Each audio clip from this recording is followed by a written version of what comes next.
Hola a todos, hoy quisiera terminar la serie de estudios sobre la esperanza cristiana y quisiera hacerlo yendo al Evangelio de Juan y sobre todo en los capítulos 18, versículos del 15 al 18, 25 al 27 y el capítulo 21, versículos del 15 al 19. Me gustaría, pues, de alguna manera hacer que este estudio fuese más narrativo y me quisiera poner en el pellejo del apóstol Pedro ya en sus últimos días y así poder comprobar de manera ficcionada hasta qué punto el apóstol Pedro pues pasó por una serie de circunstancias que le condujeron a entender la importancia de la esperanza cristiana.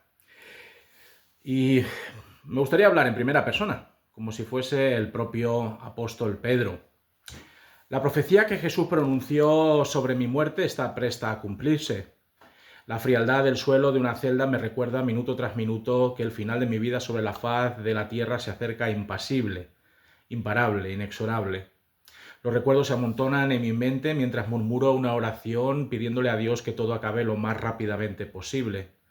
Puedo tocar la gloria casi con la punta de mis dedos, pero todavía quedan algunos instantes en los que reflexionar y meditar sobre lo que ha sido mi vida antes y después de haber conocido a Jesús de Nazaret, mi amigo, mi maestro y mi Señor. Si tuviera que escoger una historia que aquí en este infecto calabozo donde las ratas pululan a mi alrededor y donde los alaridos de los demás presos surcan los cavernosos pasadizos pidiendo piedad, pudiese darme esperanza ante la muerte que ya me acecha cercana, sin duda elegiría mi hora más oscura. Lo haría porque, contra todo pronóstico, un futuro luminoso y maravilloso cambiaría mis tinieblas en una luz fulgurante y liberadora. Este momento, del que mi memoria nunca se olvidará, fue el de la negación de Jesús. Ahora sé que fue un acto vil y cobarde que quizás me salvó la vida en ese instante, pero que hasta mi nuevo encuentro con Jesús más tarde, ese Jesús resucitado, fue un pesado lastre que remordía mi conciencia día y noche. Solo habían pasado unas horas desde que fuimos despavoridos del huerto del Getsemaní, dejando atrás a nuestro maestro. La compañía de soldados, junto con el tribuno y algunos guardias judíos, maniataron a Jesús y nada pudimos hacer ya por él. Todavía con la sangre de Malco en mis manos, con los ojos arrasados en un llanto de indignación y miedo a partes iguales, corría veloz por los olivos en busca de un lugar en el que no ser identificado como seguidor de Jesús. En el camino hacia Jerusalén me topé con otro discípulo del Señor y decidimos ver qué iba a suceder ahora con él. Nos enteramos, preguntando aquí y allá, cubiertas las cabezas para no ser reconocidos, de que a Jesús lo habían trasladado a la casa de Anás, suegro de por aquel entonces el sumo sacerdote Caifás. En cuanto vimos la comitiva que conducía a Jesús ante el sumo sacerdote, nos unimos a la muchedumbre, que curiosa iba creciendo con cada paso que se daba. Gracias a que mi compañero tenía contactos con la casa del sumo sacerdote y conocía a la portera, pudo entrar para ver más de cerca la escena del juicio que en contra de Jesús se iba a celebrar. Algo dentro de mí me impidió en un primer instante entrar en el patio donde Jesús era preparado para dar cuenta de su defensa ante el Sanedrín. No sé si fue miedo, vergüenza o tristeza al ver el rostro decidido y resuelto de nuestro maestro. Lo cierto es que mi consiervo tuvo que volver a tironear de mí para entrar en el patio y contemplar el tenebroso aspecto de la injusticia y la mentira. La portera, antes de dejarme pasar, me echó un vistazo de arriba a abajo y con un huesudo dedo acusador me espetó. ¿No eres tú también de los discípulos de este hombre? Estaba atrapado entre mi lealtad a Jesús y mi supervivencia, así que impulsivamente contesté con aspereza a la criada: no lo soy. Sin decir nada más, me zafé de su intento de agarrarme y me introduje en la casa del sumo sacerdote. La noche era gélida, los soldados comenzaron a apilar leña en uno de los rincones del patio para encender un buen fuego, con el que desentumecer los miembros que se iban enfriando, mientras la gente se arremolinaba alrededor de Jesús y los guardias lo custodiaban.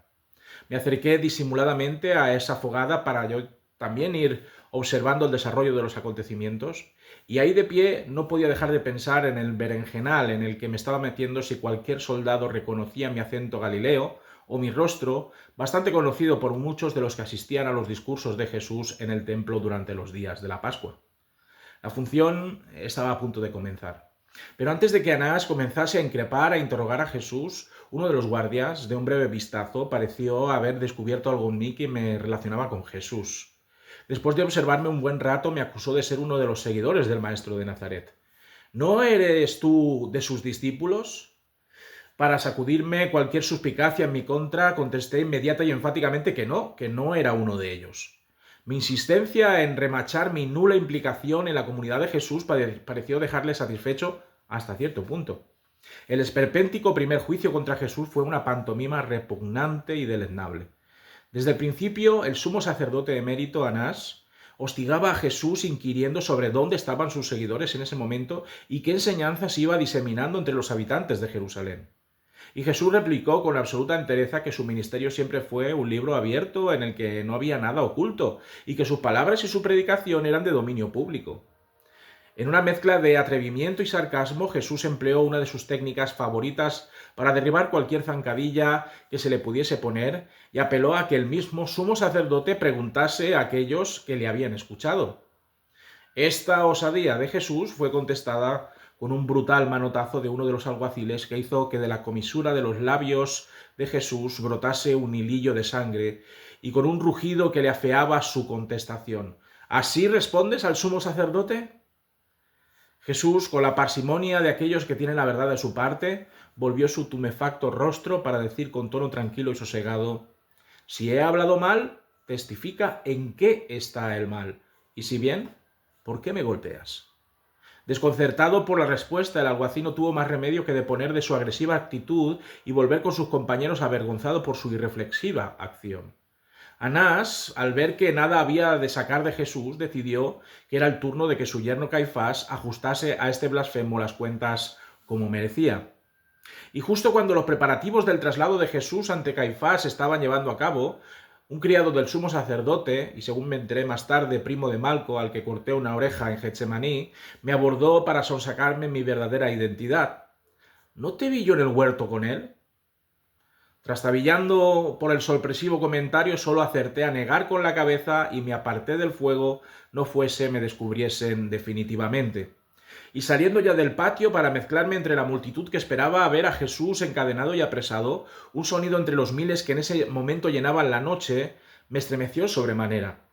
El canto de un gallo despertó mi conciencia y avivó mi memoria, la cual me retrotrajo a ese profético aviso que Jesús me dejó en el aposento en el que solo unas horas antes estábamos celebrando la Pascua.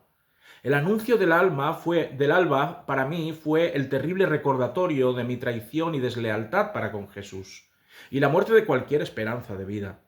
Ahora que estoy encerrado a cal y canto en esta putrefacta celda, puedo ver lo débil, puedo ver lo cobarde, lo incrédulo, lo limitado de miras que fui justo cuando más debía demostrar mi fe y mi fidelidad a Jesús. Todos conocemos el final de la historia con Jesús siendo injusta y cruelmente clavado en la cruz del Calvario, con su sepultura y con un puñado de discípulos encerrados en una casa a la espera de que la amenaza de nuestro prendimiento y castigo pasaran, y así volver a nuestra tierra y continuar con una vida que creímos extirpada de nuestros sueños. En mi corazón solo había miedo. Había también temor a ser atrapados por las autoridades religiosas. En mi corazón albergaba la huella indeleble de la alevosía y de la sedición. La culpa corroía mi interior y no había nada que pudiera erradicarla de mi alma. Siempre me perseguiría la mirada de un Jesús que se clavó en lo más profundo de mi espíritu al salir del patio de Anás camino a la casa de Caifás. Esa mirada sin reproches, ni acusaciones, ni juicio, pero triste y cansada, atravesó todo mi ser, logrando desesperarme y llorar hasta la extenuación. Sin embargo, 3 días después de la ejecución de Jesús y posterior sepelio, algo sucedió que me estremeció hasta los cimientos del espíritu. Algo inaudito e increíble había ocurrido que nadie, ninguno de nosotros podíamos creer, pero que sin duda alguna queríamos creer.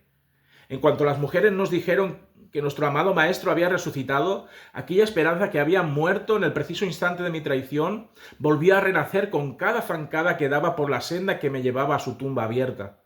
Y lo que vieron mis ojos, la puerta de la piedra removida, los lienzos, el sudario doblado, el sepulcro vacío, no hicieron más que incrementar mi esperanza.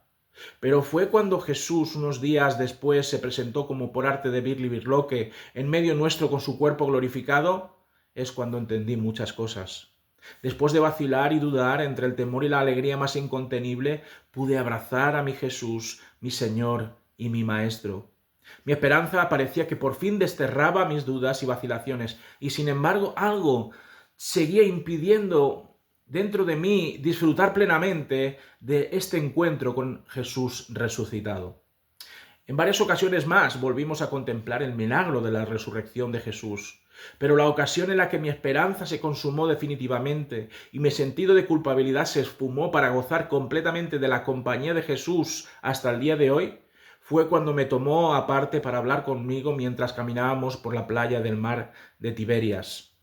Las olas chocaban contra nuestros pies descalzos, la brisa marina movía nuestro cabello a su antojo. Yo esperaba una reprimenda, una reconvención por causa de mi traición. Me lo merecía, de eso estaba seguro. Detrás de mi ruda e impetuosa imagen que anunciaba a todos que nada podía afectarme, había una necesidad de saberme amado y perdonado por Jesús.